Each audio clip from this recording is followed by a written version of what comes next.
It was a cold winter's morning on the island of Sodor.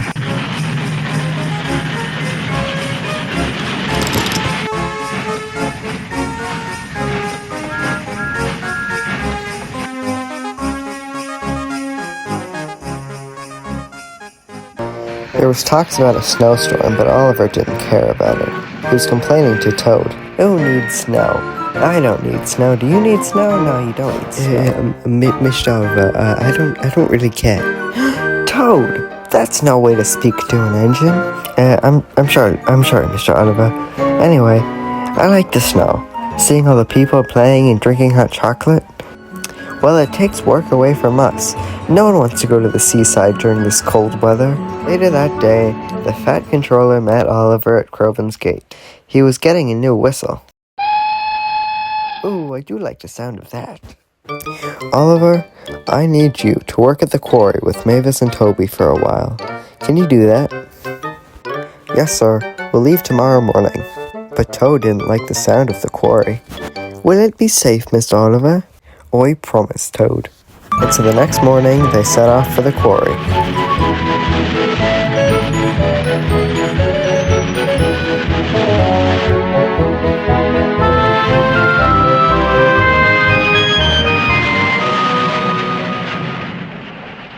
When they got to the quarry, it was very empty. Oliver blew his whistle loudly. Hello? Shh! It's not safe to be whistling loudly. Sorry, Toby. What are the first things we need to do? Do you two like explosions? Is this safe, Mr. Toby? Oh yes.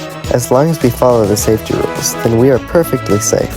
But Oliver didn't want to stay safe. He wanted to get his work done fast so he could get back to the Little Western. The next day, the two shunted a train for them to take down to the other side of the quarry. Don't even say it, Toad. We're far enough from any of the cliffs. Toad didn't even bother to respond. Alright, you two, let's go. May I stay here, Mr. Toby? I don't really want to be going through that area. Don't worry about it, Toad. We can handle it. What they didn't know is that the walls weren't very stable. Hey, you brake van. Did you see where Toby and that green engine went? They just left over on that track.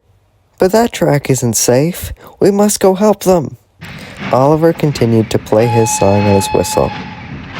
Are you trying to get us caved in? Sorry, Toby. Just then, Oliver saw a huge rock on the track. Stop! He blew his whistle louder than ever. Just then, the rocks in front of him started to fall. Then the rocks behind Toby started to fall. Back up! But it was too late. They were stuck. Meanwhile, Toad and Percy were on their way back from the search and rescue center. I hope they're alright. I'm sure they will be, Toad. Oh, we're never gonna be found at this rate.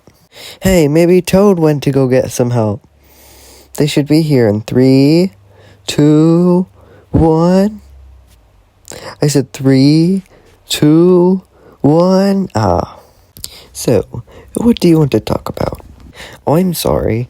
I'm a little bit more worried about getting out of here than thinking of talking points. You know that brake fan of yours has been talking to me about your attitude lately. Why would Toad talk to you about my attitude? You know, he's a very polite little brake fan. You might want to talk to him about that. Well, what did he say to you? Well, apparently, you said there's not many people visiting your branch line anymore. But that's just it. People don't visit our line as much. And not just because of the winter. It feels like more and more children and their families want to play inside than go outside to the seaside, or anywhere on our branch line. Let me tell you a story about my old line. One day, long before my line closed, I thought the same thing. Oh, I do miss when the old passengers would come around here. Do you ever think that they may not ever come back?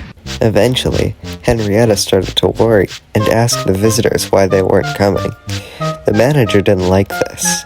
After that day, I never told Henrietta about our line closing ever again. I think it made us both a little bit happier. But didn't your old line close? But not for another few years. And besides, this is Sodor. If we're still here now, there's no sign of us going anywhere. Thanks, Toby. I'll talk to Toad when I next see him, if I ever get to see him again. Hey, there they are! Out of Harold's came the quarry manager, the fat controller, and a group of carolers they had rescued before Toad had got him. Soon they were all back at the shed. That was scary. But it's all over now, thanks to Toad.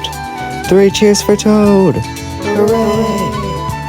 Hey Toad, I'm really sorry for how I've been talking to you recently. Sometimes thinking of the future scares me.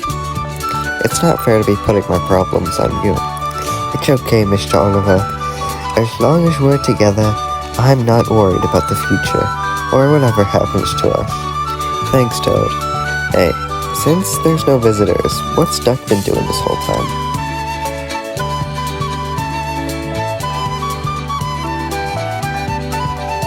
Don't worry, driver.